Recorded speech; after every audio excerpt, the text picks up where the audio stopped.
Hello bachcho, let's see the question first. A Polaroid is placed at 45 degree to an incoming light of intensity anode. Now the intensity of light passing through Polaroid after polarization would be. So यहाँ पर देखिए एक Polaroid है उसको 45 degree पर रख दिया जाता है with respect to the incoming light जिसकी इंटेंसिटी हो रखी है आई नॉट के बराबर। सो देखिए मैं कंसिडर कर लेता हूँ कि कुछ इस तरीके से सिनारियो होगा कि ये अनपोलराइज्ड लाइट है, ठीक है, जो कि हर डायरेक्शन में क्या कर रही है, वाइब्रेट कर रही है। इसकी इंटेंसिटी है एनोड। ये बेसिकली इस तरीके से नहीं होता है, ये परपेंडिकुलर मैनर में होता है, राइट। सो अब हम क्या कर रहे हैं, पोलराइजर को रख रहे हैं 45 डिग्री पर। कितने डिग्री पर? 45 डिग्री पर। यानी कि बेसिकली वो कुछ इस तरीके से इंक्लाइंड होगा, राइट। मैं यहाँ पर आपको ड्रॉ करके बताता हूँ कि देखिए इस तरीके से पोलराइजर होगा। सो उसे हमने 45 डिग्री पर इस तरीके से इंक्लाइंड कर दिया है। लेट्स सपोज कि इस वर्टिकल एक्सिस से 45 डिग्री पर हमने इंक्लाइंड कर दिया है। So after passing to this polariser, ये जो लाइट की इंटेंसिटी है वो क्या हो जाएंगी, वो हमें यहाँ पर फाइंड आउट करना है। सो बहुत ही बेसिक सा क्वेश्चन है।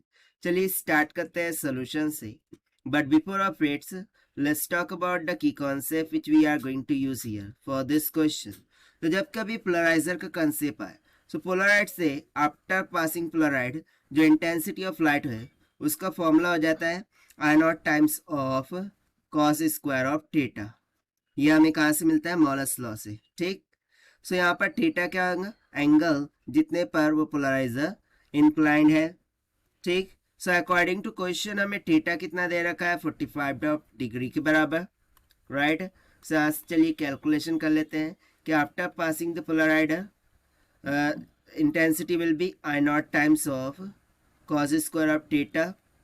This is equals to I naught times of cos of 45 degree that whole square. So this is equals to I naught times of, now cos 45 का मान कितना होता है? 1/√2 का होल स्क्वायर हो जाएगा। so यहाँ से intensity I will be equals to I naught और 1/√2 का क्या हो जाएगा? Square. So root and square cancel, simply dividend में क्या आ जाएगा? 2। और देखिए यही हो गया हमारा आंसर जो कि हमने सॉल्व किया by using the simplest formula of intensity after passing through the Polaroid से। Now let's take the option. So option C will become correct. So this is the required solution. I hope you understood well. Best of luck. Thank you.